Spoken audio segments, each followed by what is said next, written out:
Bom dia, irmãos. A graça e a paz do nosso Senhor esteja conosco. Vamos iniciar o nosso culto de louvor e adoração ao nosso Deus. Tenha certeza que o Senhor te trouxe aqui nessa manhã.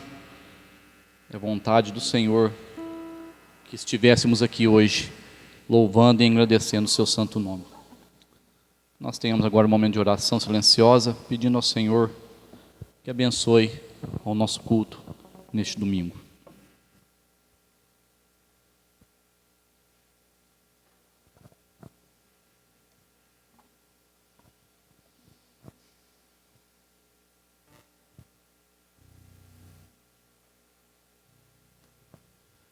Senhor, te agradecemos por estarmos aqui, te agradecemos por esse dia, por essa manhã de vida que o Senhor nos concede. Obrigado, ó Pai, pela Tua presença em nossas vidas, pela Tua graça, pela Tua misericórdia que o Senhor tem derramado por nós. Fala aos nossos corações, aceita este nosso culto de louvor e adoração a Ti. Que tudo que fizermos aqui seja para engrandecer o Teu santo nome. Fique conosco, nos abençoe. Em nome de Jesus Cristo, nosso Salvador, que eu oro e te agradeço. Amém. Vamos abrir nossas Bíblias lá no Novo Testamento, na segunda carta de Paulo aos Coríntios. 2 Coríntios.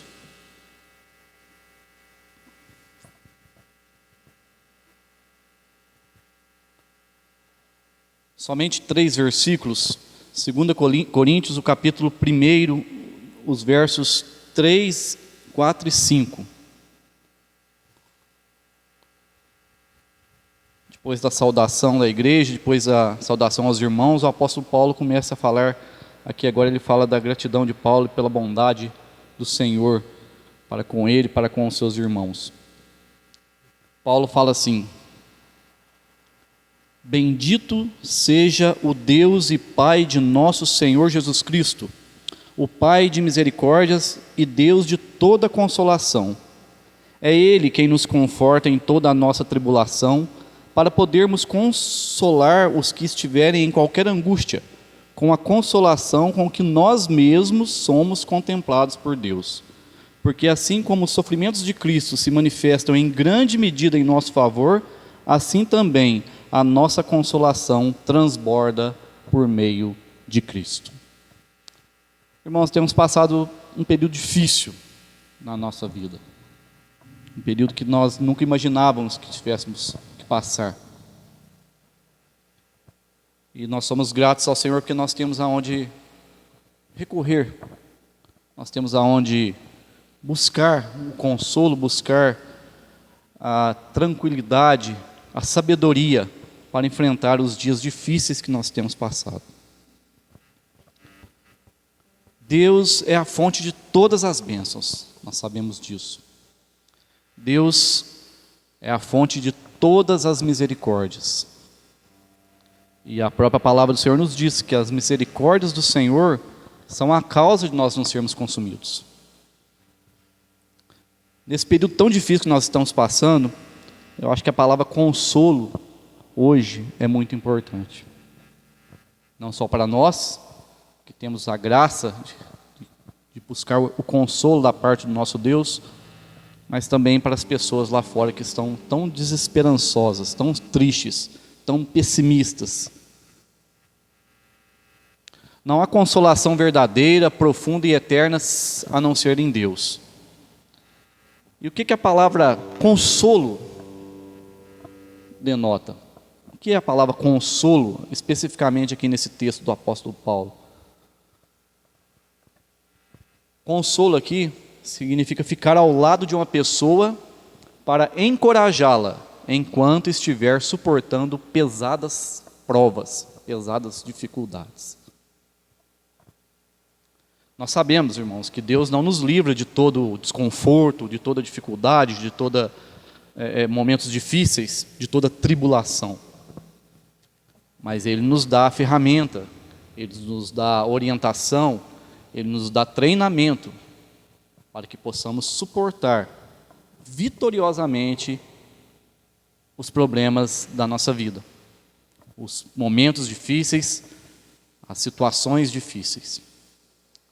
Ele nos deu a sua palavra, que é a nossa bússola enquanto caminhamos neste mundo. E é isso que nós temos que nos apegar hoje. A orientação, as ferramentas que o Senhor nos dá, ao treinamento, ao consolo que vem do Senhor, para que nós possamos enfrentar esses dias difíceis que nós estamos passando.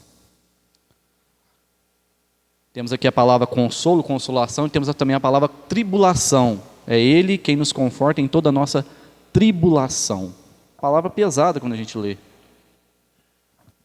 O William Barclay, parece, ele fala que aqui no texto um significado para a palavra tribulação seria, ele exemplifica com uma situação que os ingleses exerciam antigamente. Quando a pessoa era culpada, algum criminoso, ele tinha que confessar os seus erros, ele tinha que ser punido.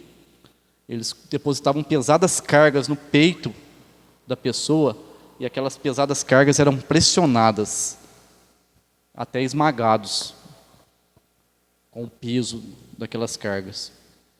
Ele fala que tribulação é isso, peso. E o apóstolo Paulo é expert em falar sobre tribulação, sobre dificuldades, né, irmãos? E ele fala aqui que Deus é Ele quem nos conforta em toda a nossa tribulação. E o consolo de Deus, ele é realizado em nós, mas não pode parar em nós. Não pode só ser para nós. Esse é o nosso maior desafio hoje, eu imagino hoje, nesse período de tanta tristeza, de tanta amargura, de tanta desesperança que o mundo tem passado. Nós não podemos ser um reservatório de consolo. Nós não podemos só ficar com o consolo de Deus só para nós. Nós temos que ser um canal desse consolo. A consolação de Deus não pode ficar só restrita em nós. Nós temos que canalizar esse consolo que nós recebemos da parte do Pai para aquelas pessoas tão desesperançosas. Nós somos consolados para sermos consoladores. Nós somos abençoados, Deus nos abençoa para sermos abençoadores. Nós possamos, irmãos, nesses dias, sermos consoladores neste mundo tão turbulento, tão difícil que nós estamos vivendo. Eu creio que isso é ser igreja. Nós estamos estudando o livro de Apocalipse e nós vemos que, estudando as cartas, aquelas igrejas do Novo Testamento, de Apocalipse, e nós temos vendo como Deus exortava aquelas igrejas, mas Ele também fortalecia aquela igreja. Ele mantinha aquela igreja firme. Para quê? Para que o seu nome fosse glorificado, para que a igreja fosse luz, fosse graça aqui nesse meio. Afinal, é para isso que nós fomos formados, criados para a glorificação de Deus, para a glória de Deus. E a igreja tem que exercer a graça de Deus aqui neste mundo. Isso é ser igreja, uma igreja que consola em períodos de tribulação. Que o Senhor nos dê essa graça, para que possamos realmente ser uma igreja que demonstra a graça de Deus neste mundo. Por isso eu convido os irmãos agora a se colocarem de pé e nós termos uma oração de adoração ao nosso Deus, que nós possamos realmente a cada dia demonstrarmos a graça, a misericórdia do Senhor para aqueles que são tão desacreditados, para aqueles que não conhecem, muitas vezes não têm a quem recorrer, que a igreja do Senhor possa manifestar a graça de Deus neste mundo. Eu vou pedir para o nosso irmão diácono Toto fazer essa oração de adoração neste momento para nós.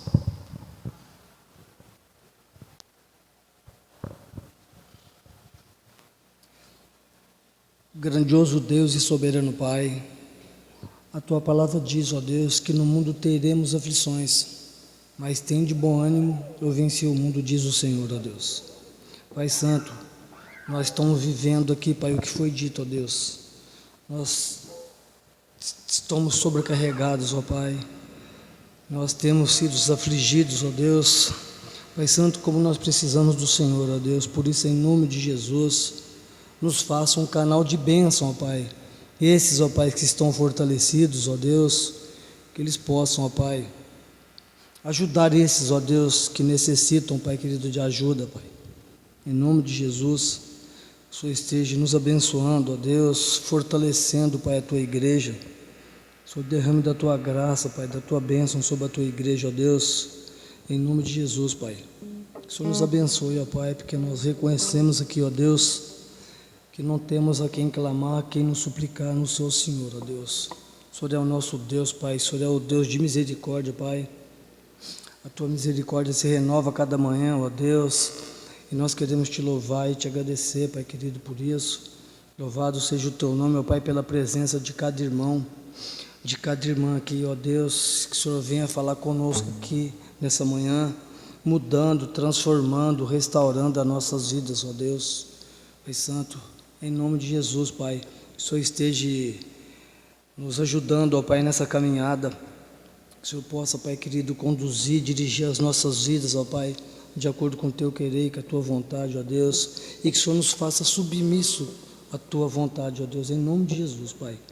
Que realmente cada um de nós aqui possamos esperar pelo Senhor, buscar o Senhor e o Seu poder, buscar perpetuamente a Tua presença, ó Deus, em nome de Jesus, Pai. E que a Tua palavra seja lâmpada para os nossos pés e luz para os nossos caminhos, ó Deus. E que nenhum de nós venhamos a desviar da Tua palavra, nem pela esquerda e nem pela direita, ó Deus. Mas que nós possamos prosseguir para o alvo, Senhor Deus e Pai. Abençoa-nos, ó Deus, nessa manhã. Abençoa a vida de cada irmão, de cada irmã aqui, ó Deus. Abre os nossos corações, ó Deus e Pai, em nome de Jesus, Pai. E que nós possamos sair daqui transformados, restaurados pela Tua palavra, ó Deus, que é santa, que é eficaz. Pai querido, nós queremos Te pedir em nome de Jesus, Pai, por Tua palavra que não muda, nem passa, ó Deus. Passará os céus e a terra, porém as Suas palavras não passarão, ó Deus. E nós queremos no Senhor, Pai, que o Senhor é um Deus que não muda, o Senhor é um Deus que não mente, Pai querido, porque o Senhor não é homem para que minta, e nem filho do homem para que mude, ó Deus. Por isso, em nome de Jesus, Pai, nos ajude, nos abençoe e nos fortaleça, ó Deus. É o que clamamos, suplicamos ao Senhor, em nome santo de Jesus Cristo, com perdão dos nossos pecados. Amém. Amém, Senhor. De pé, vamos louvar ao Senhor com uma música ministrada pelo grupo de louvor.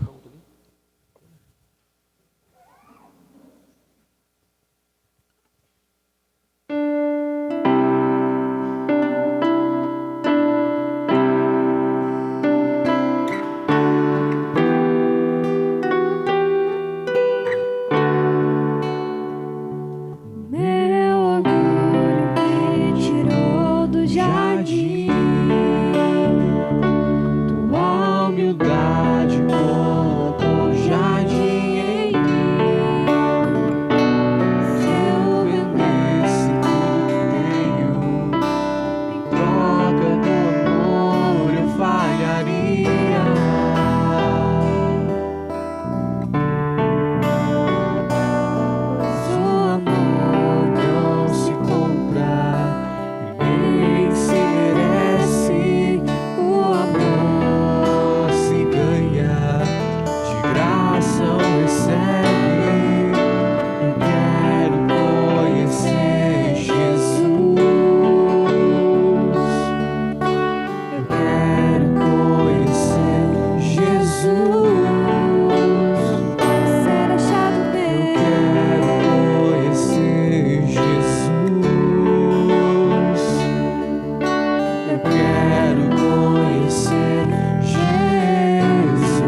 igreja pode se assentar.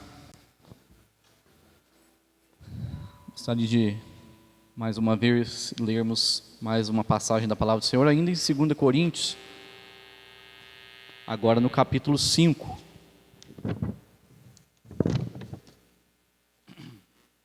Segunda Coríntios, no capítulo 5, dos versos 18 a 21. No início nós lemos a passagem do versículo 1, falamos sobre a consolação que o Senhor nos dá. E agora eu quero destacar mais uma palavrinha aqui também nesses versículos do capítulo 5, dos 18 ao 21. Acompanhe, irmãos, a leitura dessa passagem. Ora, tudo provém de Deus, que nos reconciliou consigo mesmo por meio de Cristo e nos deu o ministério da reconciliação. A saber que Deus estava em Cristo reconciliando consigo o mundo, não imputando aos homens as suas transgressões, e nos confiou a palavra da reconciliação. De sorte que somos embaixadores em nome de Cristo, como se Deus exortasse por nosso intermédio. Em nome de Cristo, pois, rogamos que vos reconcilieis com Deus. Aquele que não conheceu o pecado, ele o fez pecado por nós, para que nele fôssemos feito justiça de Deus.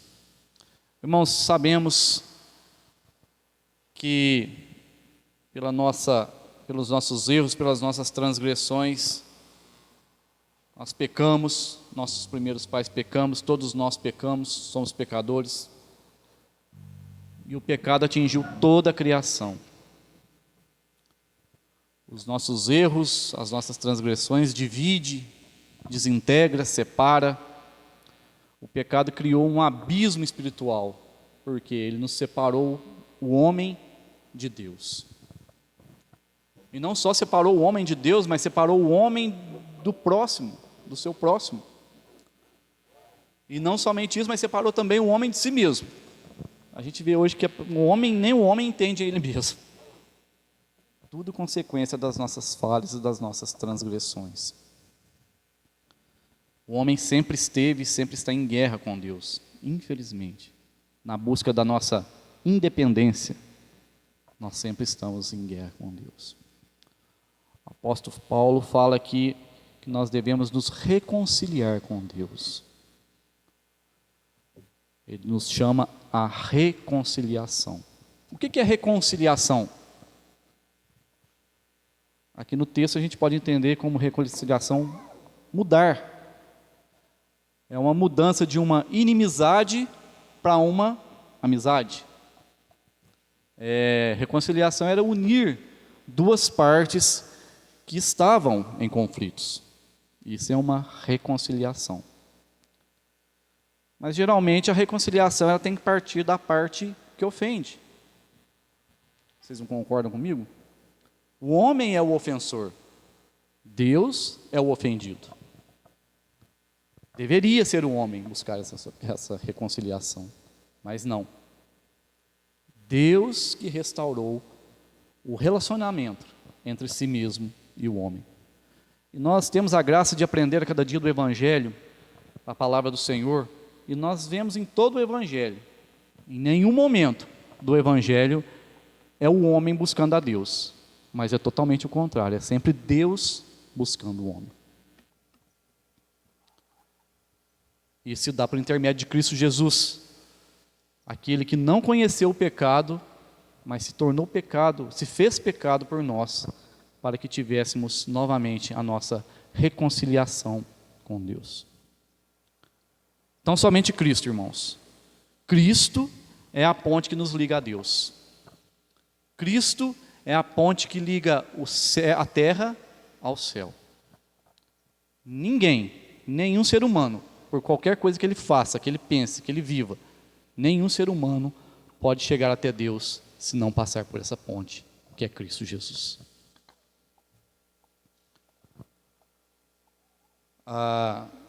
Ele fala aqui, o apóstolo Paulo fala que a saber que Deus estava em Cristo reconciliando consigo o mundo, não imputando aos homens as suas transgressões. Não imputou em nós as suas transgressões. O que nós podemos entender dessa palavrinha? Imputar, imputação. Colocar algo em nossa conta.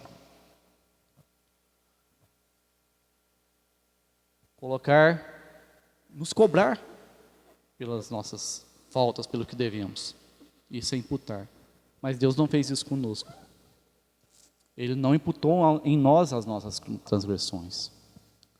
Mas Ele imputou em Cristo, para que pudéssemos novamente nos reconciliar com Ele.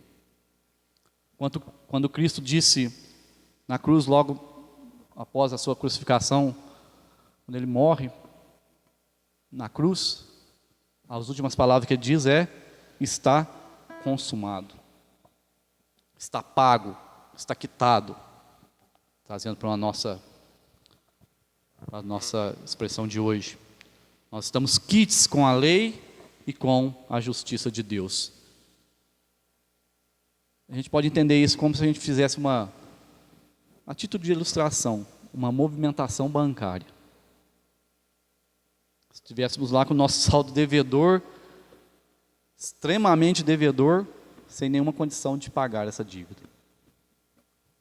Mas Cristo, além de zerar, Ele não somente zera o nosso saldo, não somente zera a nossa dívida, mas Ele faz um depósito imenso, de um valor inestimável, para nós também.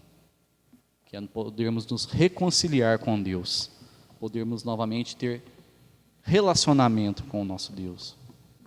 E Ele fala aqui que Ele imputou em nós, fomos feitos justiça de Deus. A justiça de Deus foi feita através de Jesus, para que novamente pudéssemos ter essa ponte novamente feita com o nosso Pai. E Ele fala também que além do Senhor nos deu esse ministério de reconciliação, de podermos novamente estar nos relacionando com o nosso Pai. Ele não nos imputa os nossos erros, mas Cristo é oferecido em sacrifício por nossos erros, para quitar todas as nossas dívidas, e assim a justiça de Deus e a justificação de Deus em nossa vida fosse concretizada. Ele fala também que de sorte que nós somos, no capítulo do versículo 20, ele fala: nós somos embaixadores em nome de Cristo. O que é um embaixador? Um embaixador é um homem que é designado a representar o seu país em outro país. Ele é enviado onde quer que o seu governo o mande para representar o país onde ele está. Aqui Paulo usa essa palavra para falar que nós somos embaixadores de Cristo, como se Deus exortasse por nosso intermédio. Além, sendo alvos da graça e da misericórdia de Deus, nós temos que ser embaixadores, proclamar essa palavra de salvação àqueles que não o conhecem ainda, a representarmos o Senhor onde quer que nós estejamos, a realmente manifestarmos a glória e a graça de Deus onde quer que essa vida nos leve, seja aqui em Monte Santo, talvez seja em outra cidade, talvez seja em outro país, não sei, mas onde quer que estejamos, sejamos embaixadores de Cristo, alvos da graça e da misericórdia de Deus, tão somente pela graça e a misericórdia de Deus. Como nós dissemos no começo, nada que eu possa fazer, que eu tenha feito ou que eu venha a fazer, possa ser usado na conta para quitar a minha salvação e os meus erros, e a minha separação com o meu Deus. Então somente Cristo, aquele que não conheceu o pecado, mas foi feito pecado, e foi obediente até a cruz, oferecido em sacrifício, para que pudesse novamente nos reconciliar com Deus. Quero trazer à igreja, nessa manhã, aquilo que o Senhor falou ao meu coração. Nós temos que buscar sempre o consolo, ter a certeza que o consolo do Senhor deve nos guiar nesses dias não só a nós, mas que nós possamos ser consoladores neste mundo tão descrente que nós temos, em que as pessoas estão perdendo a fé até em orar, até em buscar a Deus, enfraquecendo a sua fé. Nós possamos consolar e encorajar essas pessoas no momento de tribulação, na certeza de que nós somos embaixadores do Senhor, não pelos nossos méritos, mas porque nós fomos reconciliados com Deus através de Jesus Cristo, o nosso único e suficiente Salvador. Por isso convido os irmãos a mais uma vez orarmos, agradecendo ao Senhor pela bênção da salvação em Cristo Jesus, e que nós possamos desenvolver esse nosso novo relacionamento com o Senhor, que ganhamos através do sacrifício do nosso Deus, nosso Jesus Cristo. Que nós possamos realmente sermos embaixadores do Senhor, sermos referência, sermos alvo, demonstrarmos a graça do Senhor em nossas vidas. Para isso, que o Senhor nos ajude a abrir os nossos olhos, a enxergarmos aquilo que atrapalha esse relacionamento, que nos entristece, a nós, ao nosso próximo, tudo aquilo que nos afasta de Deus. Vamos orar ao Senhor mais uma vez.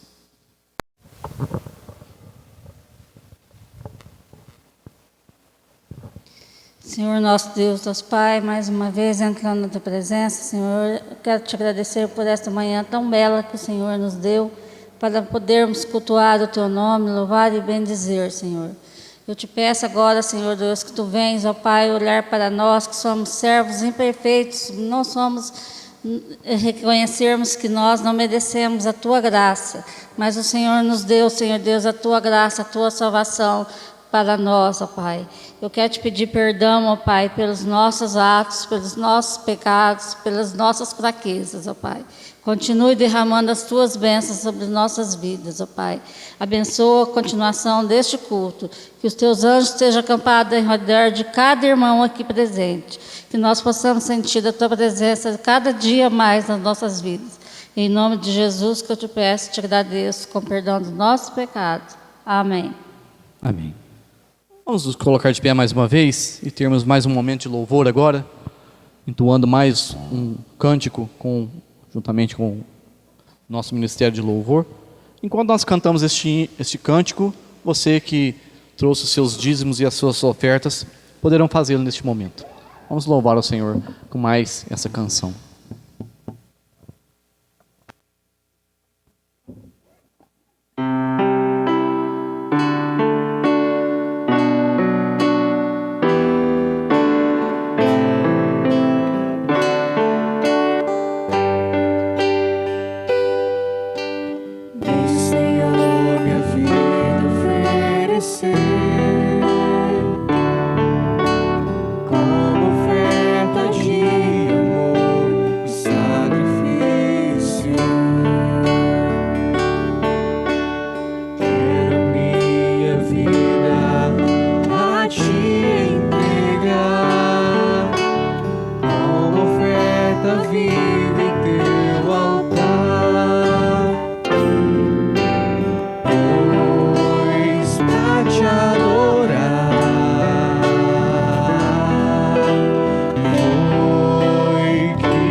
ter mais uma oração, um momento de gratidão ao Senhor.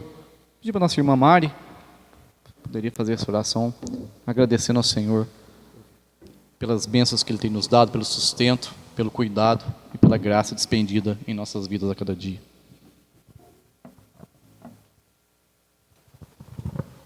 Pai querido, nós te agradecemos, Senhor, por este momento, por essa oportunidade de estarmos na Tua casa, Pai, reunidos como igreja, para Te cultuar, Senhor, para louvar e engrandecer o Teu santo e poderoso nome.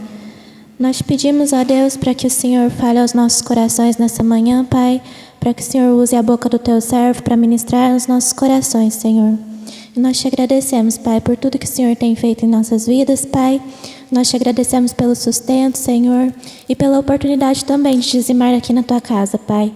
Que o Senhor receba, Pai, as nossas ofertas, o nosso louvor, a nossa adoração, Pai, e que seja tudo, Pai, para a honra e glória do Teu santo nome. Em nome santo de Jesus, Pai, que nós oramos e desde já te agradecemos. Amém. Amém. Desde sentar, irmãos, agora nós vamos receber a orientação do Senhor para as nossas vidas. Convidar o pastor Paulo, que vai dirigir a palavra para nós nessa manhã.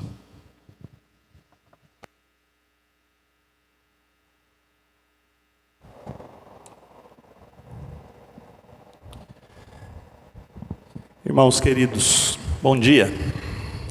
Graça e paz seja, da parte de Deus sobre a nossa vida. Muito bom nós estarmos aqui. E nós vamos para Atos capítulo 9. Atos capítulo 9, um texto muito conhecido da conversão de Saulo para o nosso conhecido apóstolo Paulo.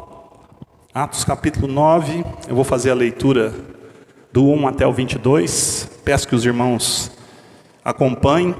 Nós estamos com muita dificuldade, irmãos, até mesmo para tentarmos uma maneira aí de celebrarmos a Páscoa, que está se aproximando, A gente sempre faz cantata, sempre tem apresentação das crianças, e esse ano, por causa da pandemia, o ano passado também já, nós não estamos encontrando um meio de fazer isso, de maneira satisfatória, vamos dizer assim, da melhor maneira possível que a gente consiga. Mas Deus está abençoando e nós estamos preparando algumas coisas com as crianças, tá? Vamos gravar um vídeo para não passar em branco. Mas eu pensei em, junto com a igreja, antes da Páscoa, nós meditarmos nesse tema aqui da conversão. Antes da principal data aí para nós do cristianismo, a Páscoa, onde Jesus é entregue como sacrifício, como holocausto, para zerar a nossa conta, como disse o presbítero Tel, e fazer um depósito de graça por toda a eternidade para nós, seus filhos agora. Eu decidi que nós conversássemos um pouco sobre esse tema, sobre o tema da conversão. Algumas últimas declarações que eu tenho feito em alguns sermões, e isso é saudável, isso é muito bom, tá? Tem gerado aí um ciclo pastoral, onde as pessoas que ouvem as mensagens retornam para mim com dúvidas, com questionamentos, e isso é muito bom. E eu tenho percebido que muitas pessoas têm tido dúvida nesse assunto aqui que nós vamos tratar hoje, tá bom?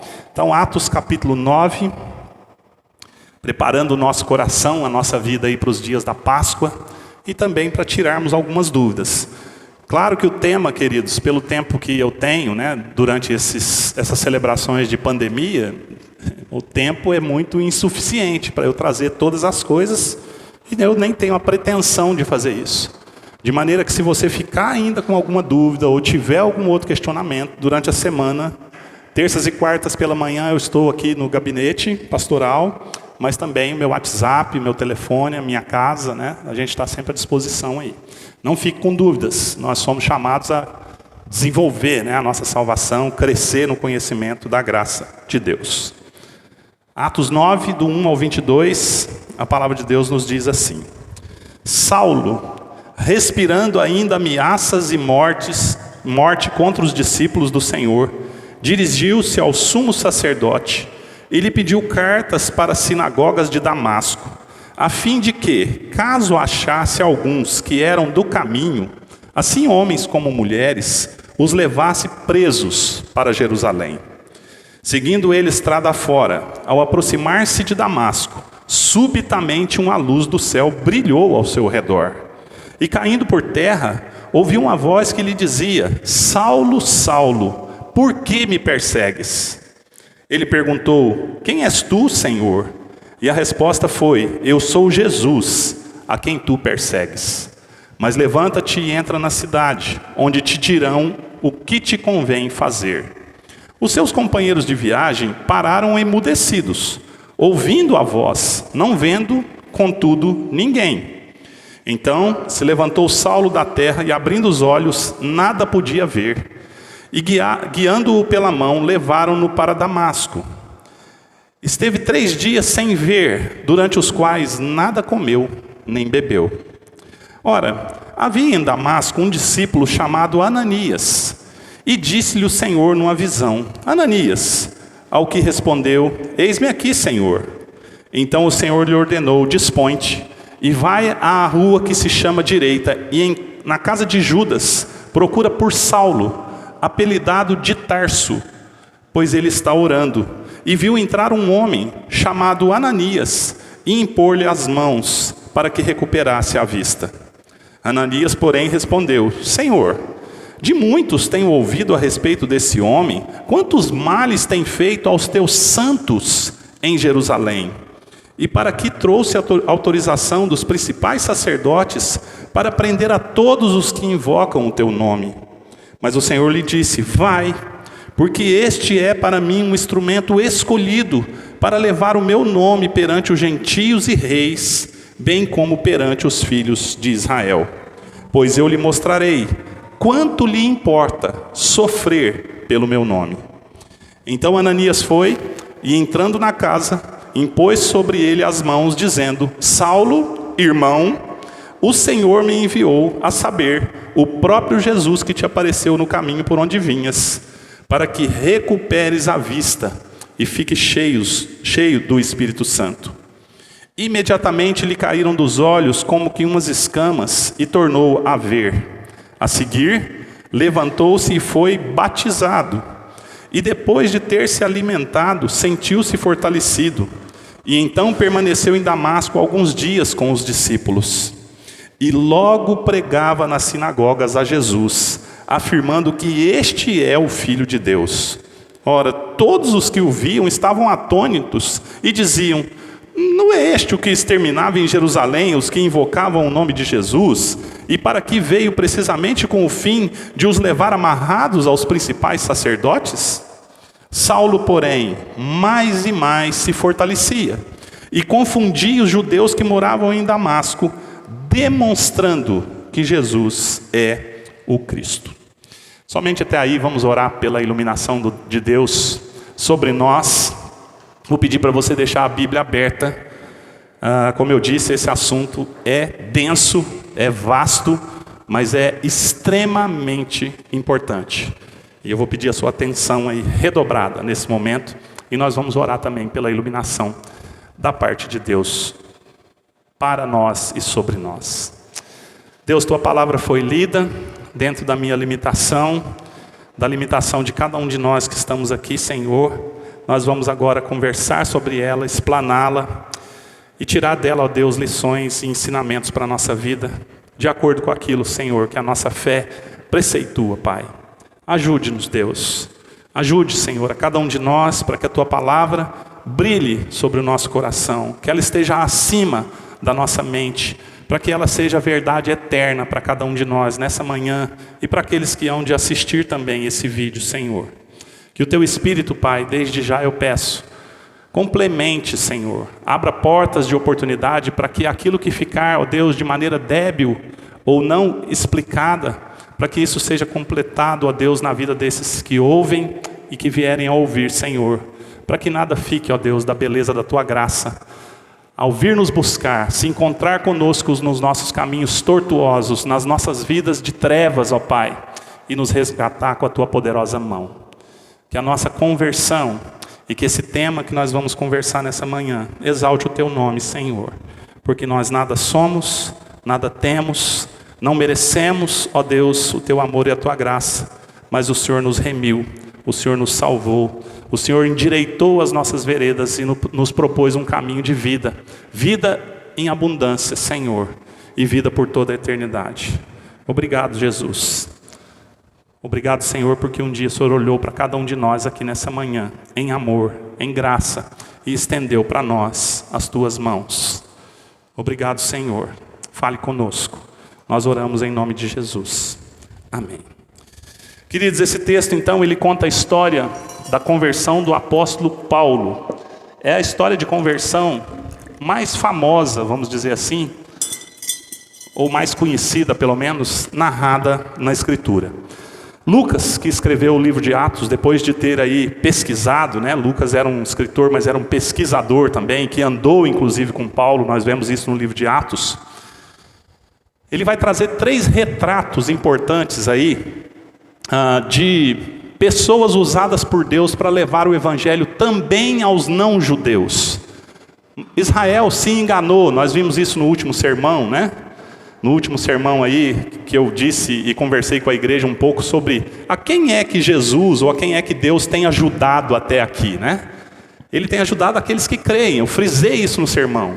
Eu frisei no sermão que desde sempre, desde o Jardim do Éden, existe 2 tipos de pessoas sobre a face da terra. Os que pertencem a Deus e são ajudados por Deus, abençoados por Deus, cuidados por Deus, e aqueles que estão por sua própria conta.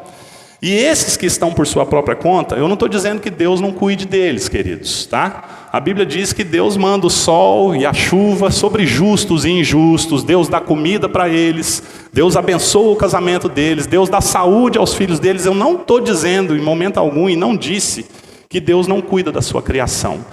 Porém, nós estamos nessa vida como peregrinos, e a principal preocupação do ser humano deveria ser essa reconciliação com Deus, citada pelo presbítero Theo aqui. O que acontece é que todos os seres humanos começam a buscar outras coisas, outras dádivas, outras bênçãos até de Deus, mas não se atentam para o fato de que estão vivos e deveriam aproveitar desesperadamente o convite de Deus para se voltarem para Deus. É isso que nós chamamos de conversão. Então, dentro do livro de Atos, vai aparecer a história de Estevão, que vai ser apedrejado com Paulo, esse Paulo aqui do capítulo 9, ou Saulo, como testemunha. Depois nós vamos ver a história de Filipe, que vai ser enviado pelo Espírito Santo por uma estrada deserta para a conversão do etíope, eunuco, aí, servo da rainha. E por fim, no capítulo 9, Saulo, que estava perseguindo a igreja então, para poder levar cativo, levar de volta para Jerusalém aqueles cristãos que tinham fugido para a região de Damasco ali, para escapar da perseguição que se levantou depois da morte de Estevão. Então, conversão, queridos, é o tema da mensagem de hoje.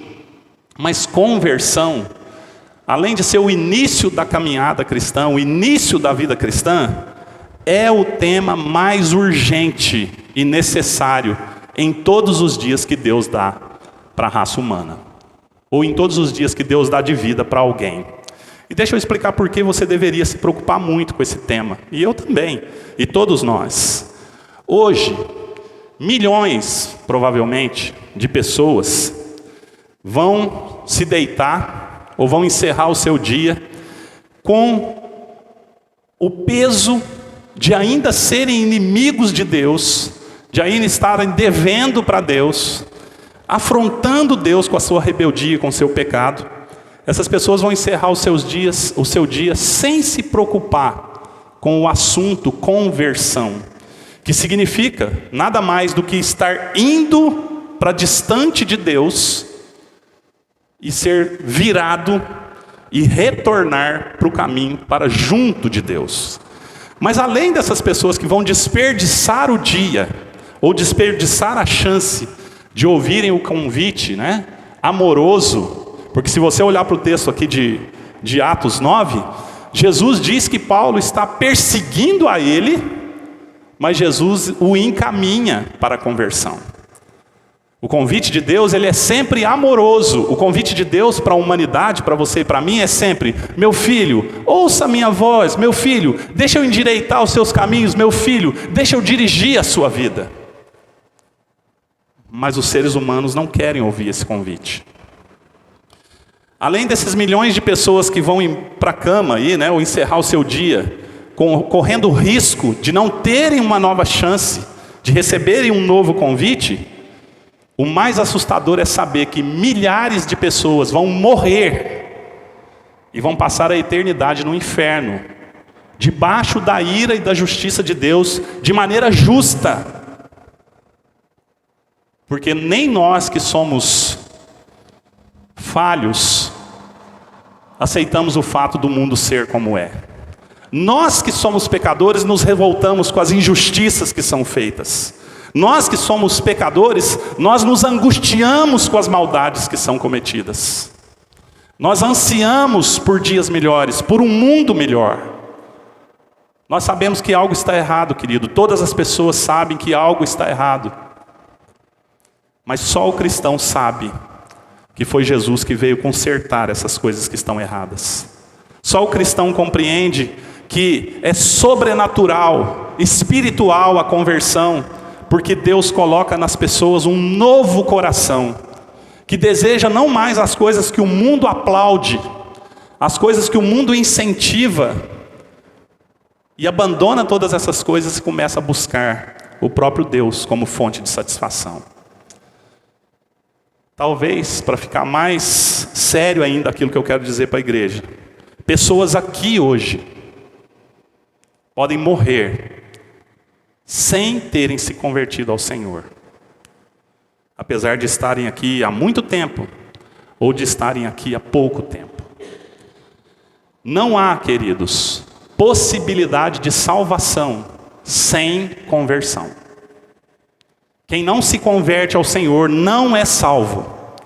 Quem não foi convertido, encontrado por Jesus na caminhada da sua vida e tomou um novo rumo, com um novo coração, novos desejos, novos sentimentos, novas atitudes, primeiro para com Deus, depois imediatamente para com o próximo, essas pessoas não são convertidas e não são crentes. Deus continua cuidando da sua criação? Sim. São bênçãos comuns, mas a bênção especial só vem da pessoa e da obra de Cristo sobre aqueles que se convertem. A Bíblia, queridos, mostra então que conversão não é assunto apenas para a vida terrena, é assunto para a vida eterna. E nós deveríamos dar muita atenção a isso. A Bíblia mostra de maneira clara que o problema do ser humano é um problema de coração, de centro de controle. O centro de controle da nossa vida, longe de Cristo, só consegue desagradar a Deus, mesmo quando nós tentamos, fora de Cristo, fazer inclusive o bem. O problema do coração do homem, porque na cultura bíblica, coração significa isso, aquilo que me gerencia, aquilo que conduz os meus olhos, que me faz falar, que me faz desejar, que me faz ser o que eu sou. Eu preciso ser mudado de dentro para fora. Eu preciso de conversão, de mudança de coração, e só Deus pode operar isso. Só há um problema, queridos. Existem muitas propostas por aí, mas a Bíblia deixa claro que só Jesus Cristo tem poder de fazer isso.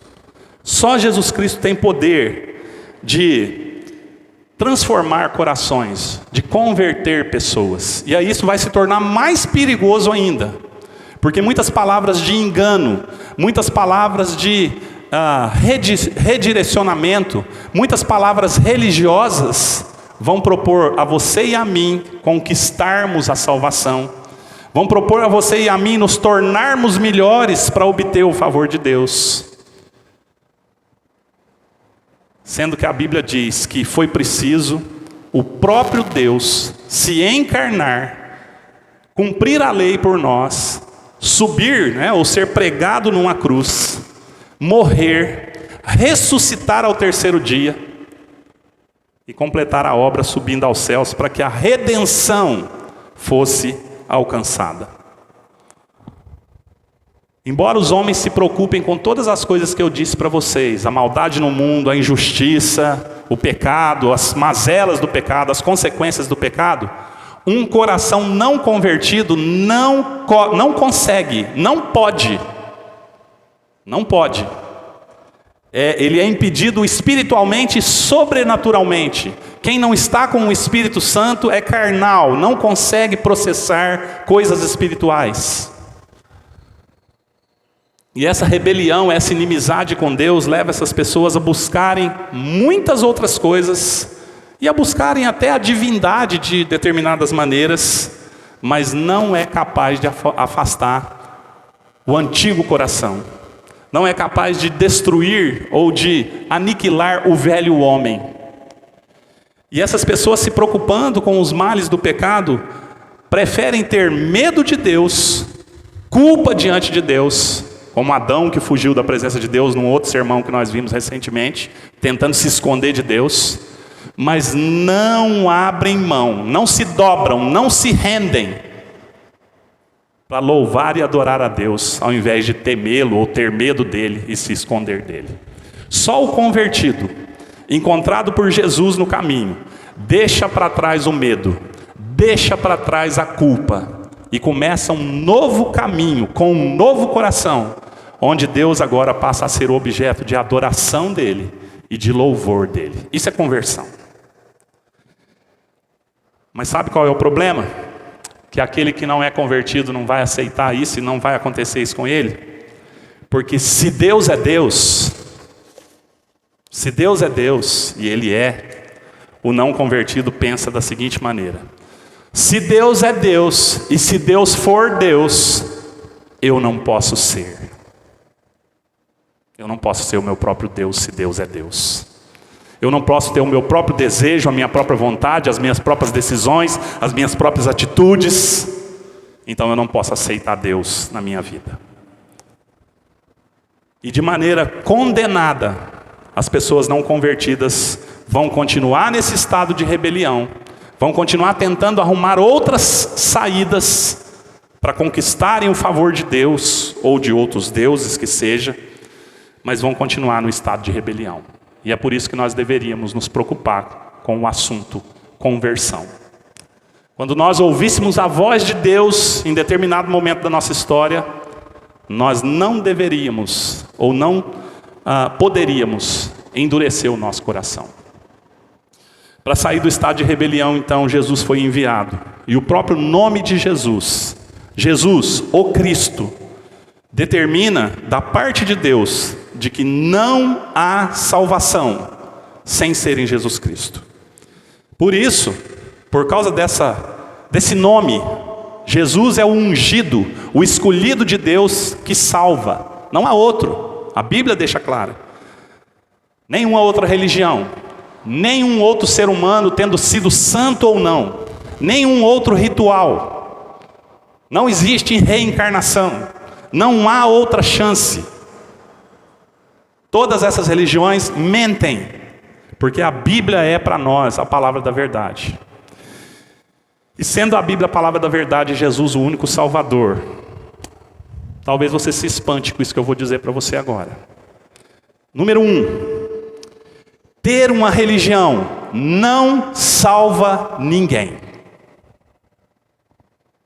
Embora ter religião não seja o problema do ser humano. O problema do ser humano é um coração carnal e não convertido. Número 2, fazer o bem e praticar obras boas não salva ninguém. Embora seja ótimo e desejável e saudável ter esse estilo de vida. Mas o problema do ser humano continua sendo o problema de não conversão. De um coração carnal, rebelde diante de Deus. E a mais espantosa de todas elas, número 3, acreditar que Deus existe não salva ninguém. Embora seja preciso crer para se chegar a Cristo. A Bíblia diz que até o diabo crê que Deus existe. E ele treme. Mas ele continua rebelde contra Deus. E não é salvo. Olhe para o texto bíblico que eu pedi para você deixar aberto. E eu vou comprovar isso que eu disse para você agora. Ter uma religião não salva ninguém. O apóstolo Paulo, ou Saulo, ele era um fariseu, queridos.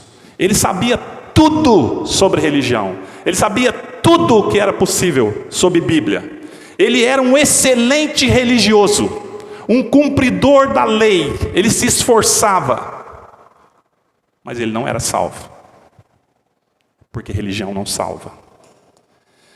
Quando ele perseguia os cristãos, ele acreditava no seu coração, e ele fazia aquilo com tanta dedicação, queridos, com tanta dedicação, que no entendimento dele, ele estava se colocando ao lado de Moisés, de Finéias, de Josias, de Elias, quando fizeram grandes coisas para purificar o povo.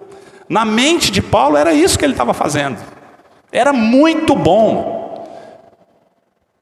Só que Jesus aparece para ele no meio do caminho e diz para ele: você está me perseguindo, quando você persegue as pessoas que se converteram a mim e que me pertencem. Por quê? Porque fazer o bem e praticar coisas boas, debaixo do nosso julgamento, nós mesmos avaliando o que é bom ou não, não vale diante de Deus. E por fim, ele acreditava piamente em Deus. Tudo que ele fazia era por causa de Deus. Mas como ele não havia sido encontrado por Cristo, como ele não havia ainda entendido a pessoa e a obra de Cristo, ele era completamente cego, espiritualmente falando. Porque apenas acreditar que Deus existe não salva ninguém. Jesus é o centro, queridos. Jesus é o único Salvador, designado por Deus, ordenado por Deus, determinado por Deus. E não há como mudar isso. Todas as outras religiões, todas as outras teorias vão apenas maquiar de que nós não fomos transformados de dentro para fora. Todas as outras religiões vão apenas nos fazer sentir menos ruins diante da sociedade, ou menos ruins diante da divindade. E seguindo esse caminho que parece correto, o que muitas religiões têm proposto, os homens continuam caminhando para a condenação eterna. O que é conversão? Eu vou trabalhar isso agora em 3 partes, tá bom? Limitadamente, é lógico, infelizmente, tá? Mas eu queria trabalhar em 3 partes. O que é conversão? E agora, ao invés do texto bíblico, eu vou pedir licença para os irmãos para me retirar do texto bíblico um pouquinho e citar a nossa confissão de fé, que está inclusive disponível no site lá da nossa querida IPB. Baixe lá em PDF a nossa confissão de fé. Ela traz proposições, algumas que eu vou citar aqui agora, mas traz vários versículos confirmando isso que eu vou dizer agora, apenas de maneira por cima aqui, né? De maneira bem rasa, vamos dizer. Sobre a vocação eficaz, sobre ser impossível ao homem escapar de um encontro que Deus marca. Eu me lembro que num período em que eu estava brigado, né, com a minha então namorada, hoje esposa, já tinha uns 3 meses que nós tínhamos terminado, né, por um período. Ela estava namorando um outro rapaz da igreja, eu não era da igreja, e eu marquei encontro com uma menina, mas muito feia, coitadinha.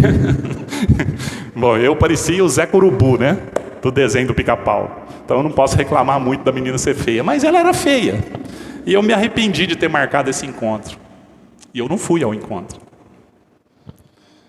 Mas do encontro que Jesus marca, não tem como escapar.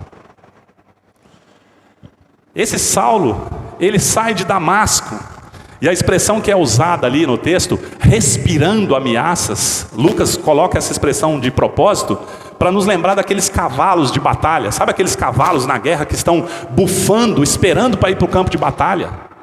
Paulo estava desse jeito: eu vou arrebentar, eu vou localizar esses cristãos que eram chamados do caminho, eu vou levá-los presos, porque eu quero servir muito fielmente ao meu Deus. Mas Jesus tinha marcado o encontro com ele não sabia. E aquele valentão, aquele homem que se achava, vai entrar na cidade para a qual ele foi ameaçar os santos de Deus. E você precisa reparar isso no texto. Aqui no livro de Atos é a primeira vez que a expressão santos aparece. Ananias vai dizer, ele tem feito mal aos seus santos em Jerusalém, pessoas que estão em Jerusalém, mas não são igual às pessoas de Jerusalém. Estão vendo como que Deus enxerga? Quem é dele e o resto que não é dele? Jerusalém era toda dele, mas dentro de Jerusalém ele tinha os santos, os convertidos. É assim que Deus olha para o Monte Santo. É assim que Deus olha para o mundo. E aqui aparece a primeira vez essa expressão santos para deixar isso claro. Esse Jesus que é Senhor dos santos, tinha marcado o encontro com Paulo. E esse Paulo então vai ser conduzido pela mãozinha, às cegas, para dentro da cidade. É assim que Jesus tem que fazer com o nosso coração quando Ele nos encontra. Por causa da nossa rebeldia, a conversão é o quebrar do homem. É o quebrar do homem. Então a confissão de fé a respeito da vocação vai dizer sobre esse encontro: todos aqueles a quem Deus predestinou para a vida, e só a esses, Ele é servido chamar eficazmente pela sua palavra. Não há outro jeito de se converter sem ser um encontro marcado por Cristo num dia específico através da pregação da palavra. Deus determinou isso. E pelo seu Espírito, no tempo por Ele determinado e aceito, tirando-os daquele estado de pecado e morte em que estão por natureza, para a graça e salvação em Jesus Cristo. Nessa primeira mensagem aqui da nossa confissão de fé, eu quero dizer para você: não desista de pregar. Ah, pastor, mas meu marido, minha esposa, meu filho, meu cunhado, meu vizinho, faz 50 anos, não interessa. Pregue. Embaixadores de Cristo, pregue. Porque é o único jeito que Deus escolheu do poder sobrenatural dele alcançar essa pessoa nesse encontro marcado no dia específico, quebrá-lo e levá-lo à conversão. No capítulo sobre a fé salvadora, a graça da fé por meio da qual os eleitos, esses escolhidos, são habilitados a crer para a salvação de suas almas, é a obra que o Espírito de Cristo faz no coração deles. Religião maqueia, né? É maqueia ou maquia o correto, hein? Maqueia, né? Mulheres, maqueia, né? Dá uma disfarçada. Filosofia, ciência, educação, não que essas coisas não sejam úteis, fazem o homem pensar assim: eu acho que dá para dar uma melhorada. Mas conversão não é dar uma melhorada. Conversão é recriar-se da parte de Deus. Se alguém está em Cristo, é uma nova criação, foi criado de novo. Não é só uma tapiação, uma maquiagem. É obra no coração sobrenatural. E é sempre operada pelo ministério da palavra. E por esse ministério, bem como pela administração dos sacramentos e pela oração, ela é aumentada e fortalecida. Por esta fé, o cristão, segundo a autoridade do mesmo Deus que fala em sua palavra, crê ser verdade tudo quanto nela é revelado. Quem é convertido, renasce, tem os olhos abertos, o coração é mudado e passa, de determinado momento da sua vida, a acreditar em tudo que era pregado. Quem não é convertido, continua cego com o antigo coração. E pode até desejar, né? Humanamente falando, mas não vai se converter. E assim então vai começar a agir de conformidade com aquilo que cada passagem contém em particular, prestando obediência aos mandamentos, temendo as ameaças e abraçando as promessas de Deus para esta vida e para a futura.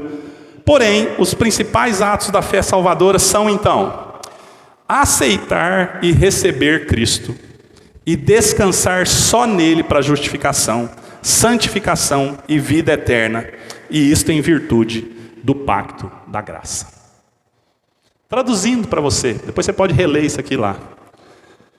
Não tem como o pecador se salvar.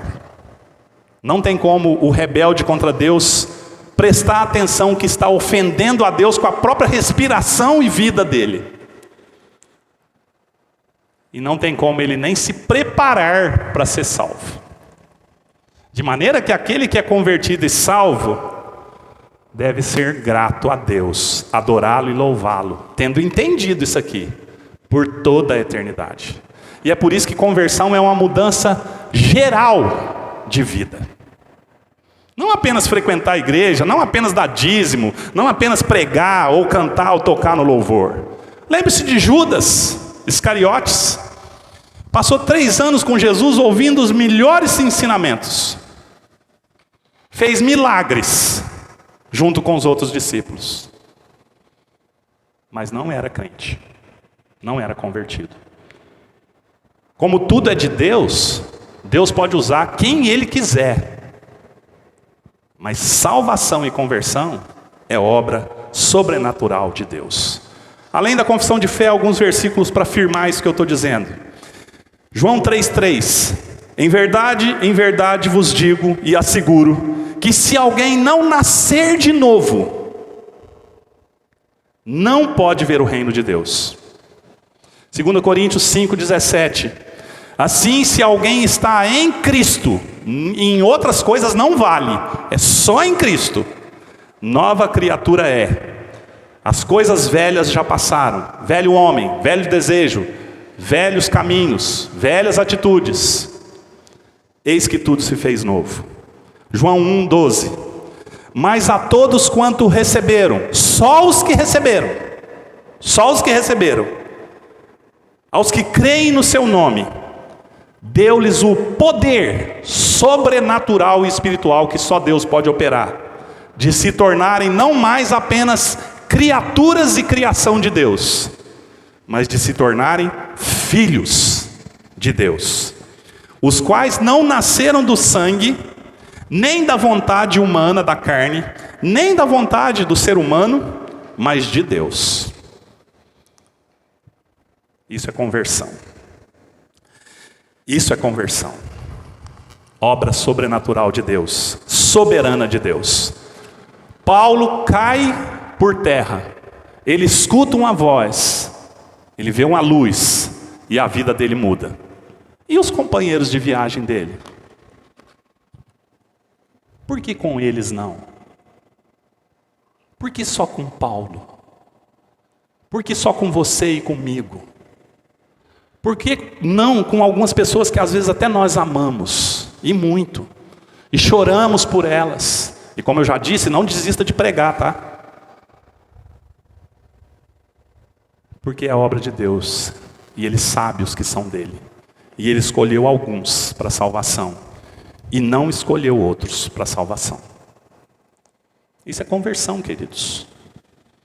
Isso é conversão. E deve nos levar realmente a temer diante de Deus. Como se opera a conversão? Primeiro, e agora eu vou ser menos teológico e mais claro, para que não fiquem muitas dúvidas. Como se opera a conversão? Ela é pontual na nossa história. Determinado dia da história de Paulo, que já era religioso, já pensava que estava fazendo bem, etc, etc. Determinado dia na história de Paulo, um ponto da história de Paulo, ele foi levado por Cristo a olhar para Cristo, para a obra de Cristo, para a pessoa de Cristo, e deve ter sido um susto tremendo, porque para o judeu, fariseu como Paulo era, toda voz vinda do céu era de revelação ou de correção da parte de Deus. Agora imagine você estar perseguindo os que acreditam que Jesus é Deus, e na sua mente, no seu coração, você dizendo: eu preciso acabar com essa raça, porque eles estão ofendendo o nome do meu Deus. E Jesus aparecer para você e dizer: Paulo, quem está errado é você, querido. Você não entendeu que sim, eu, Jesus, sou Deus. Imagina isso, o impacto disso. A Bíblia diz que ele ficou trêmulo, os companheiros ficaram atônitos. Mas isso que Lucas colocou em Atos 9 é só um vislumbre, queridos, do que vai acontecer em Apocalipse.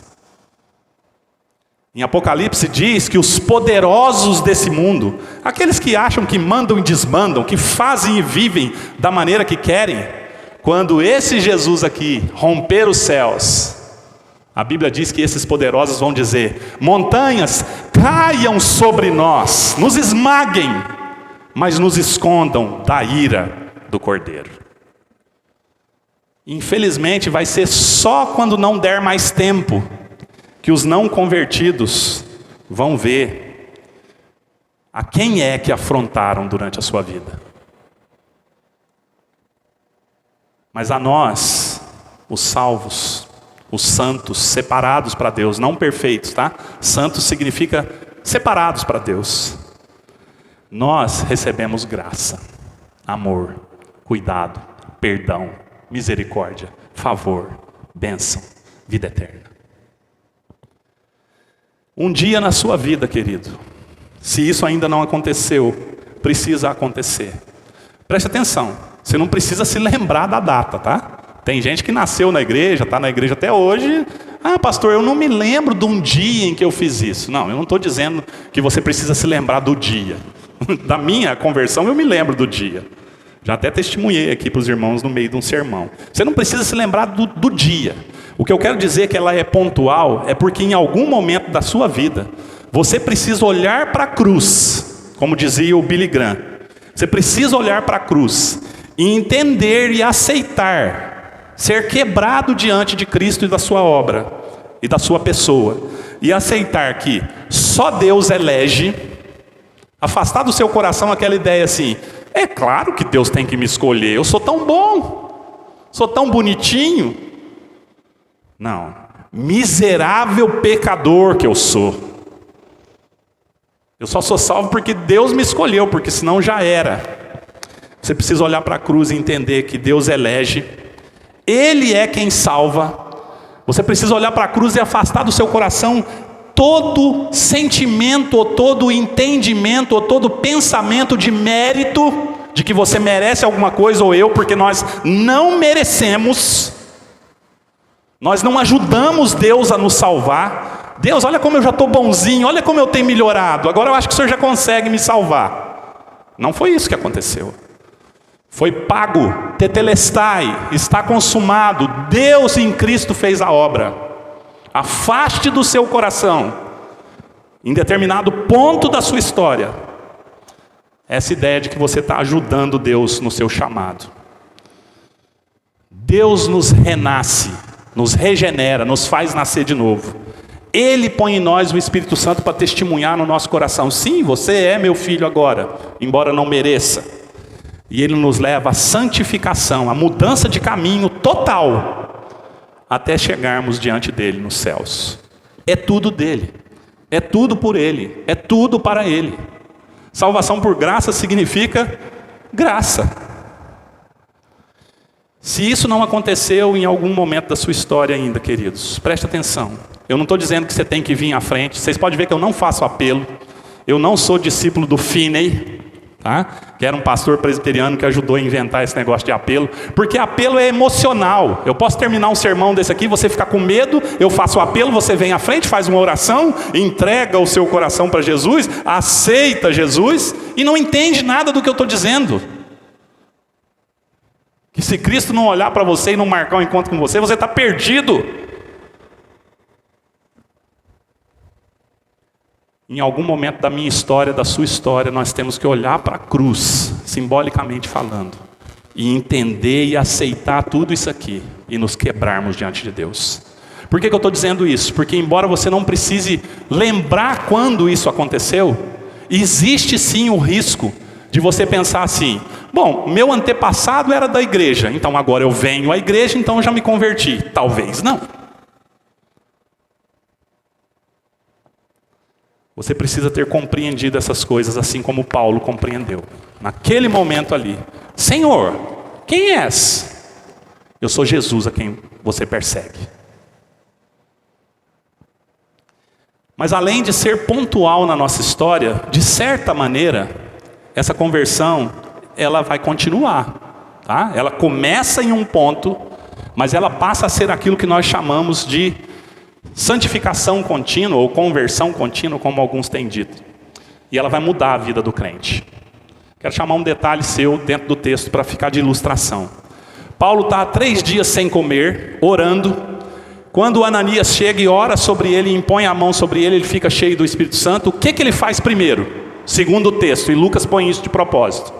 Ele vai comer um X-Bacon, uma feijoada.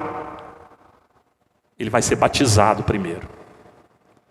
Houve uma inversão nos caminhos de Paulo, uma inversão no coração de Paulo, uma inversão nas atitudes de Paulo, em que agora tudo começa a ser mais importante para Paulo do que para o próprio Paulo, aquilo que Deus deseja e quer.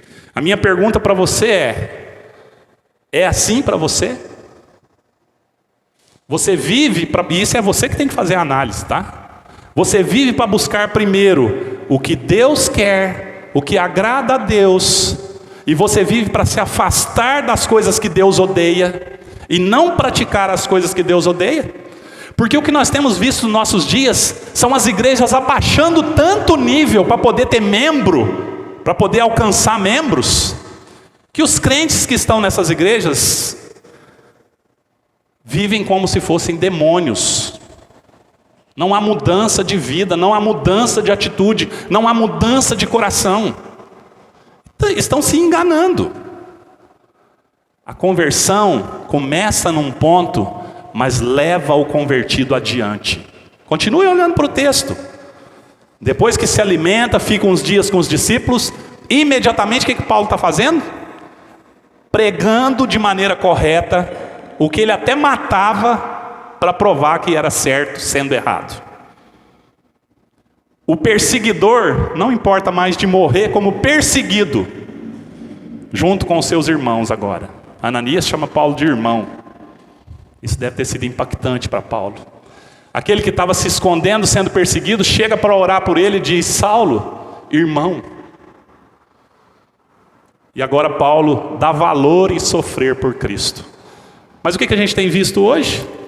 Cristãos que se dizem convertidos, mas não conseguem. E aí eu vou citar algumas coisas práticas, tá? Prática não salva, mas o salvo vive na prática de boas obras. A pessoa se converte, não muda a maneira de tratar a esposa e o esposo. A pessoa se converte e não muda a maneira de namorar. A pessoa se converte e não muda a boca, a língua. Continua falando o que não presta, propagando o que não presta. A pessoa diz que se converte e não consegue ser liberta de um vício. Que Cristo é esse que encontrou essas pessoas? Talvez o Cristo açucarado das religiões dos nossos dias. Deus transforma, queridos. Ele redime para fazer com que nós sejamos um dia. A confissão de fé diz que isso ainda não se completou, mas para nos fazer conforme o Filho dele um dia. É assim com você? Você odeia o que Deus odeia e corre para o lado das coisas que Deus ama? Ou você se diz crente e continua vivendo como alguém que é rebelde, distante de Deus? E a salvação, queridos, a conversão, ela é sempre, eu escolhi essa palavra aqui, na falta de outra, mas ela é sempre escriturística, ela é sempre bíblica, porque a Bíblia é a palavra de Deus, é a Bíblia que norteia os meus caminhos, é a Bíblia que diz para mim: agora você é um marido cristão, então ame a sua esposa como Cristo ama a igreja. Agora você é um homem, né, um pastor cristão, então faça isso, isso e isso. É a Bíblia que vai nortear. Paulo fica depois ouvindo os discípulos o ensinarem ali, e depois ele vai para a Arábia, provavelmente, segundo os estudiosos acreditam, ele vai passar 3 anos estudando, revendo aquilo que ele acreditava. O convertido, ele ama a Bíblia, ele ama a palavra de Deus, porque ele sabe que é o leite, a papinha, para o seu crescimento. Então a conversão é uma postura proposital do crente para com as coisas de Deus. Eu amo as coisas de Deus, porque eu quero ser como Deus deseja que eu seja. Então eu aprendo com Ele, eu me fortaleço nele, e eu deixo Ele dirigir a minha vida através da palavra. Se Ele me manda perdoar, eu perdoo. Se Ele me manda doar, eu dou. Se Ele me manda amar, eu amo. Se Ele me manda orar, eu oro. Porque não sou eu mais que dirijo a minha vida, é Cristo. E eu vivo para a glória dele agora. Encerrando, quais os efeitos dessa conversão? Porque, como eu disse, ela começa num ponto, mas ela continua durante toda a nossa vida. E aí ela é chamada de santificação, né? Até o final, a glorificação. Quais os efeitos, então, dessa conversão? Vamos de novo conectar algumas coisas do texto e encerrar com 3 proposições aí. O convertido, ele passa a existir, ele passa a viver para mostrar o poder de Deus. Você já pensou isso? Tem gente que pensa assim, bom, eu preciso, agora que eu me converti,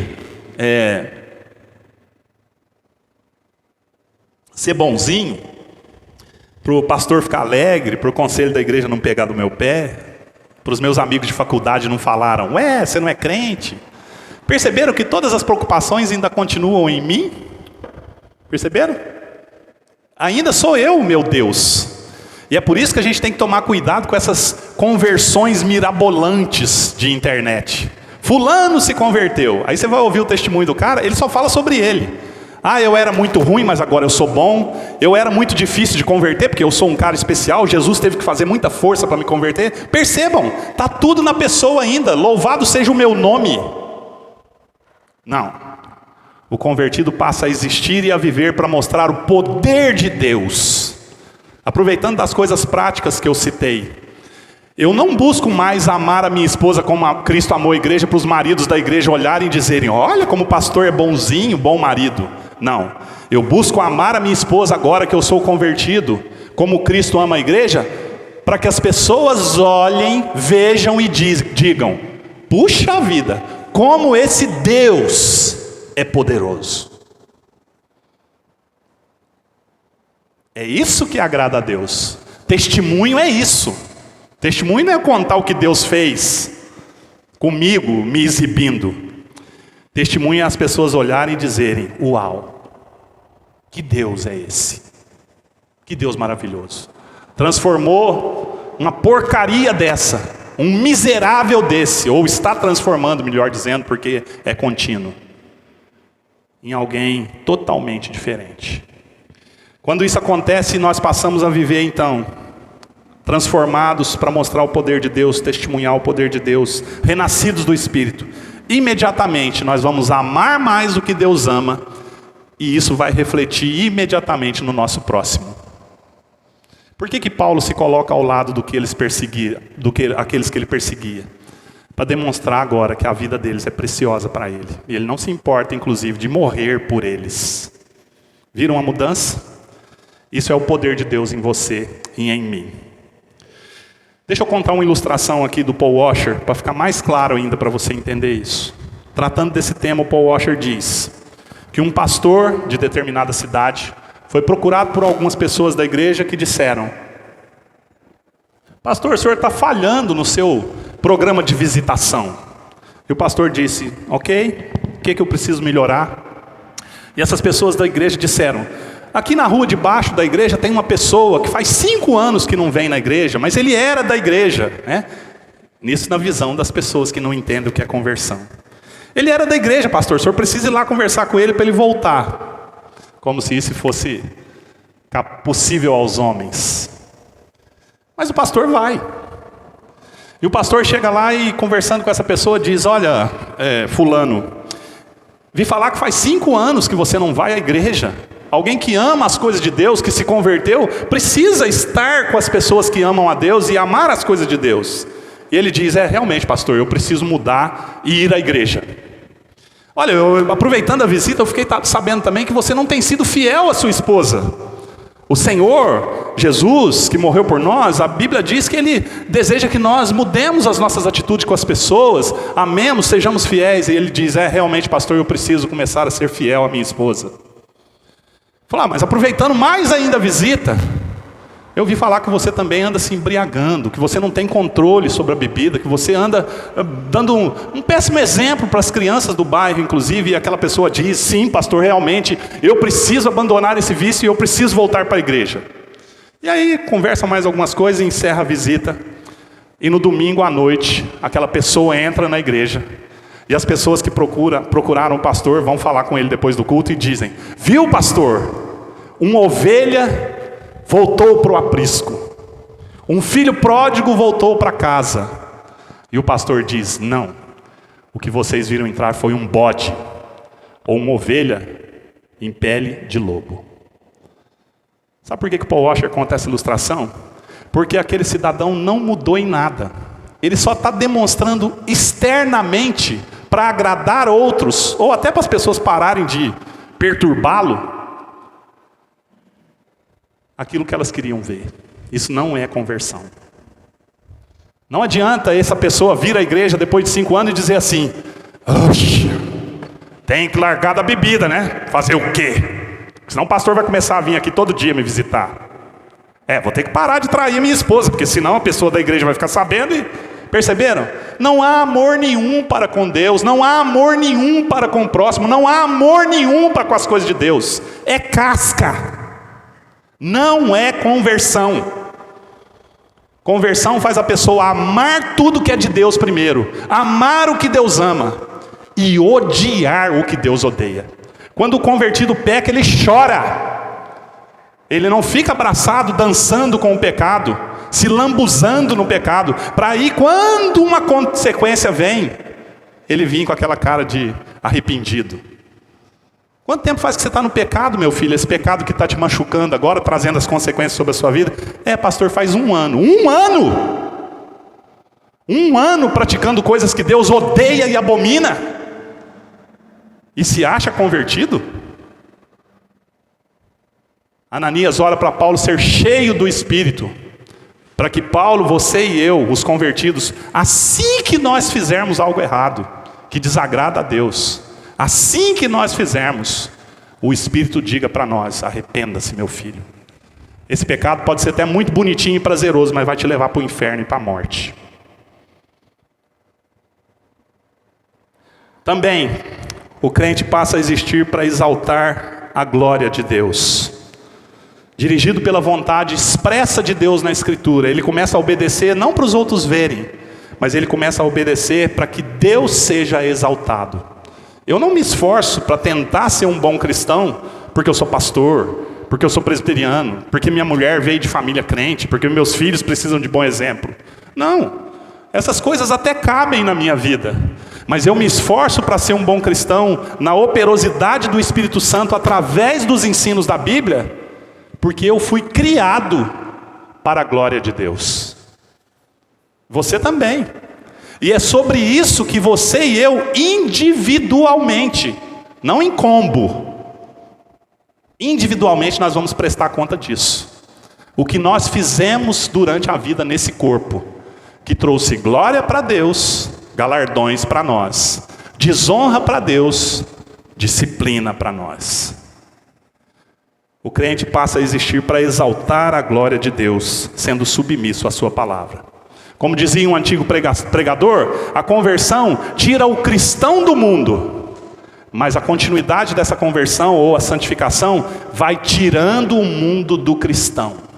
Em todas as áreas da nossa vida, a gente tem que ver o Espírito Santo limpando, purificando, a cada dia melhor, a cada dia mais glorioso. Para quê?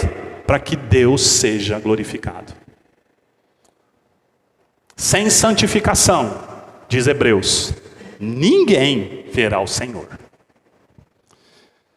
O crente então também existe para usufruir da graça de Deus.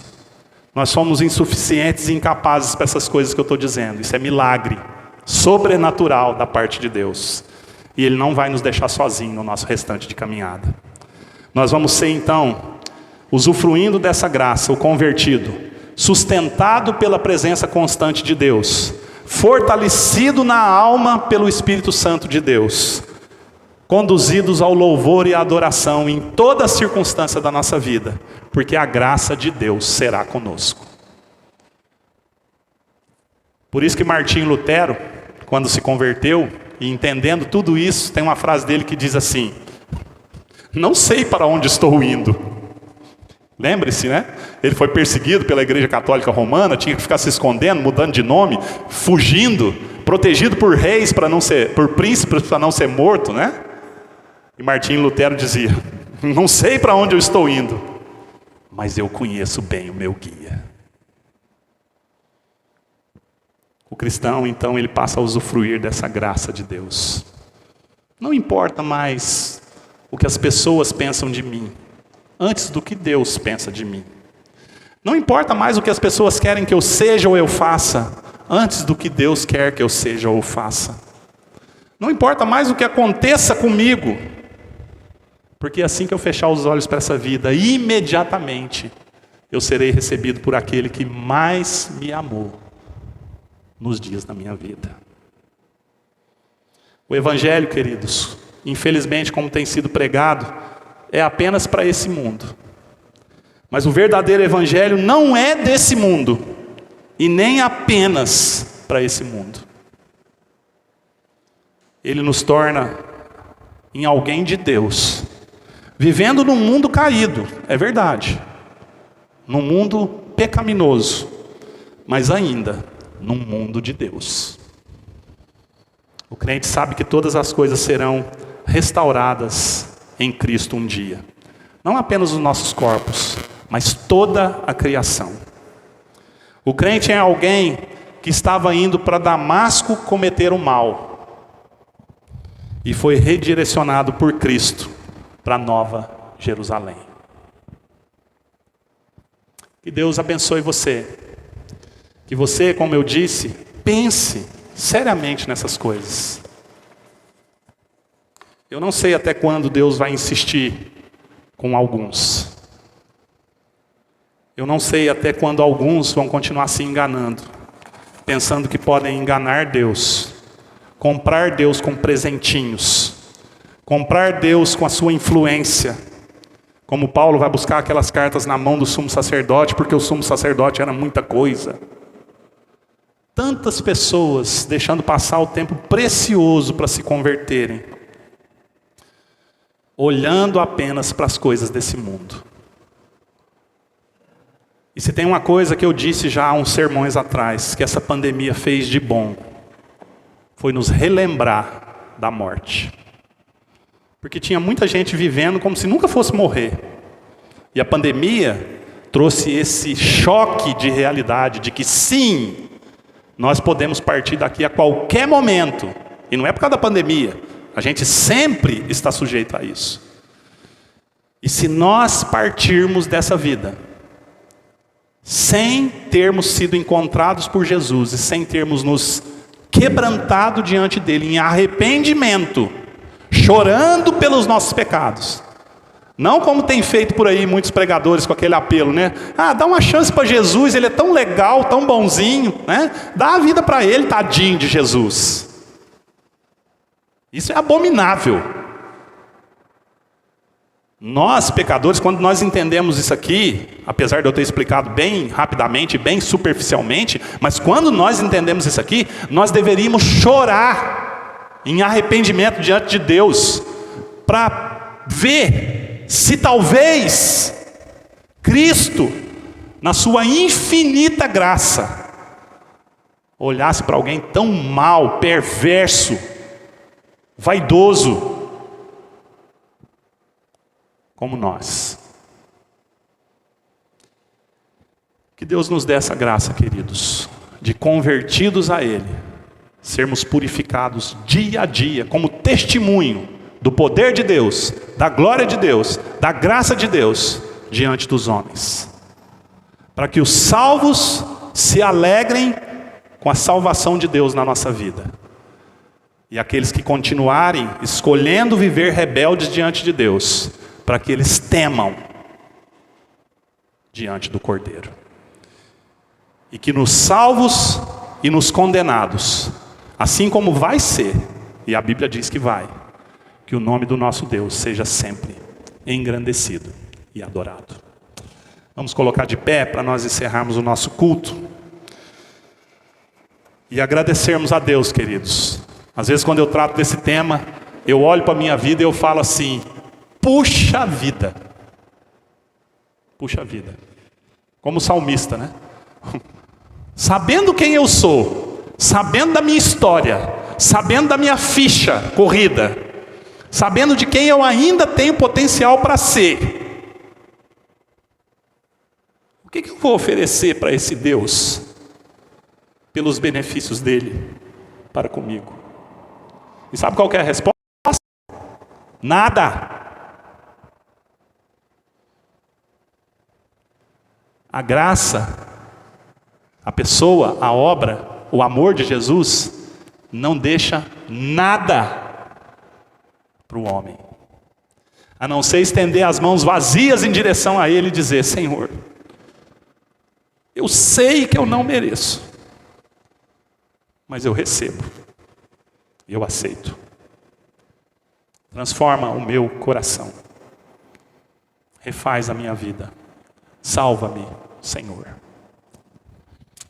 Deus querido, nós te louvamos, te bendizemos, te adoramos, por tão grande salvação que o Senhor trouxe a nós. Compreendendo, Deus, que a única diferença entre nós e um assassino, entre nós e um adúltero, entre nós e um bandido, é somente a graça do teu Filho Jesus.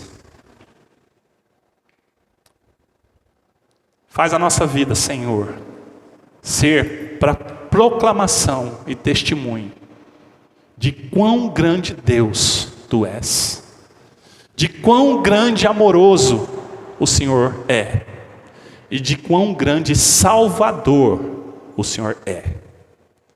Que a nossa vida testemunhe isso, e não a nós mesmos.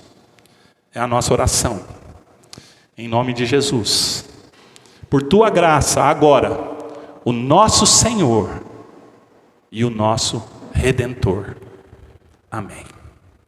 E agora, igreja querida, recebei a bênção, que o amor de Deus, o nosso Pai, e a graça do nosso Senhor e Salvador, Jesus Cristo, e que as ternas e doces consolações do Santo Espírito repousem sobre a sua vida, povo de Deus, e sobre o povo dele, espalhado, perseguido pela face dessa terra, até que Jesus volte para nos buscar. Amém.